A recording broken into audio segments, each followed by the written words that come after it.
Question number 4 is going to give you 4 functions, and it's going to ask you about the roots of those functions. There are a few different ways that we could tackle this problem, but the easiest way is probably going to be graphing, since each of the equations is given to us in its own graphing form. That means we could look at each equation and already tell what the vertex is going to be, whether it's facing up or down, whether it's skinny or fat. So all of the details that we would need are actually given to us just in the forms that it's already provided. Let's first consider the function f of x here. F of x, if we look at its graph, would have a vertex at -1, -5.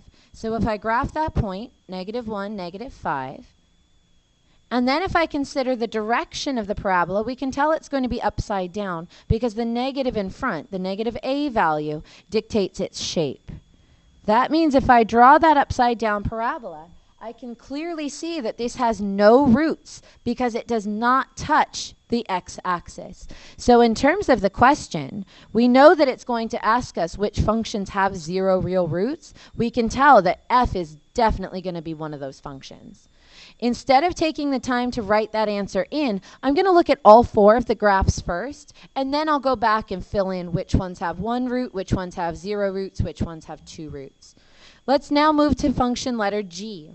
Function letter g has a vertex of 0, -1.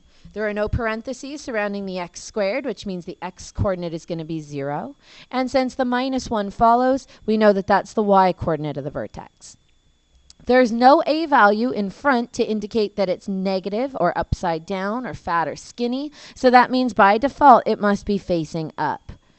When I draw it this way, I can tell that this parabola intersects the x-axis at 2 different points, so we know that this parabola has 2 roots. Now let's consider function h. Function h, 1/8 x squared, doesn't have any parentheses surrounding the x, so the x coordinate of its vertex is 0. And it also doesn't have any k value after the square, which means the y coordinate's also 0. So the vertex of letter h is going to be 0, 0.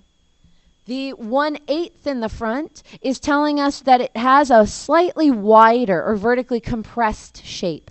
Since that's not really relevant here, you can just kind of sketch a wide parabola without worrying too much about details. Since no matter how fat you draw the parabola, it's still going to have only 1 root. We can tell that this parabola is only going to touch the x-axis once at the original vertex point.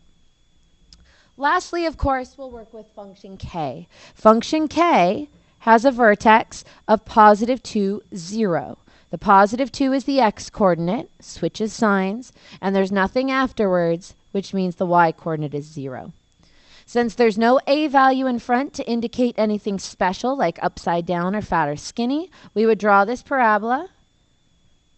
And then noticing our shape, we would see that this parabola only has 1 root because it touches the axis exactly 1 time. So by the time I've looked at all 4 graphs, I can tell that each of these graphs has a set number of roots simply based on its picture. The function that has 0 real roots is function letter f. Where it says prove it, you can simply include your sketch of graph f of x. When it says which of these functions have exactly 1 real root, we can tell that it's both h of x and k of x, because both of those graphs featured exactly 1 point. Again, where it says prove it, you can simply draw those graphs. Question letter C, the function that has 2 real roots, that would be g of x. And again, for the proof, you can show the graph and the fact that the graph passes through those 2 distinct points.